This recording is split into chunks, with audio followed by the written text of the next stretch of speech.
than the one we had in 2008. It's just getting started. Friday was a bloodbath for the U.S. dollar, and we're going to get into all of the latest important news that you need to know about just in a minute here. But first, you'll also be able to tell your kids that you were there when they took away the paper dollar and coins in favor of a U.S. digital currency. And you'd be correct, because 50 days from now, the United States dollar changes forever. That's right, in July. And just 3 weeks ago, the U.S. Federal Reserve started the process, the rollout of this new central bank digital U.S. dollar.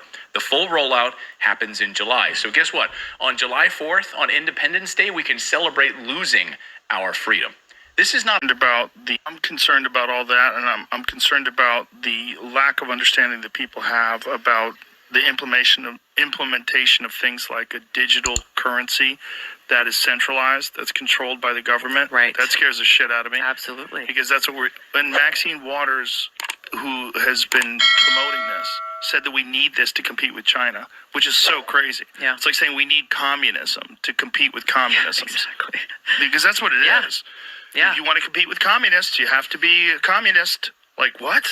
Yeah. Like, digital currency that's centralized by the state is terrifying, because they'll connect it to a social credit score system. Yeah. If they connect it to a social credit score system, Tulsi Gabbard, I don't like what you said on the Joe Rogan Experience. We're going to go and eliminate your ability to fly. Right. You can't fly. You can't travel. You can't buy gas anymore. Yep.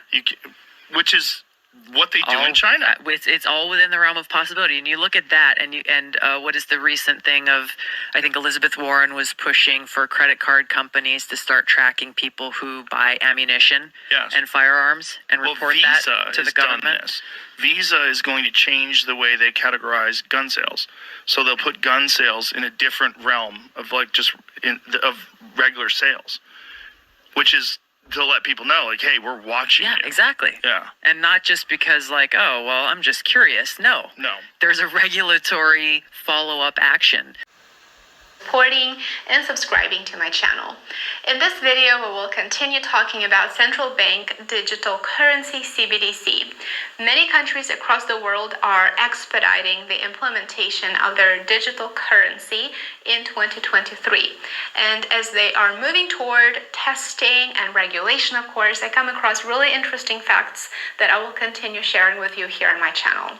So, being a fully programmable tool, CBDC is extremely flexible. For example, did you know that CBDCs have a feature that allows the issuing entity, meaning the government, to set an expiration date where you have to spend your money or lose it? This particular feature is already being implemented in China. As you know, China's economy is the world's second largest economy, and China was one of the first countries to introduce retail CBDC, digital yuan. It might be that there is very little interest from potential consumers, and so as a way to, let's say, encourage local people to use the new digital currency, China's CBDC will have an expiration date. This means that the users of the digital yuan will be forced to spend in a certain time frame without the option of saving. So use it or lose it type system. Token-based. So for example, if you have a token-based system, and you say you cannot hold more than X amount of money in those token wallet, and transactions cannot be larger than this, And so it basically really addresses the needs of retail payments. I mean, if you say, and I'm just throwing a figure, you can have no more than $50,000, and you cannot make payments of more than X thousand of dollars, it would probably could take care of most retail transactions. Now, what is what you would not be able to do? What you would not be able to do is to have millions of dollars there. Check out this video from Christine Lagarde about a 1,000 euro limit for cash payments in Europe. The problem is they don't want to be controlled. They don't want to. Yeah, but you know what? Now we have in Europe this threshold. Above 1,000 euros, you cannot pay cash. If you do, you're on the grey market. So you take your risk. You get caught, you are fined or you go in jail. Now, I've not been able to verify this on the European consumer website. As of now, the only country that I see with a €1,000 limit is France, so maybe that's what she was referring to.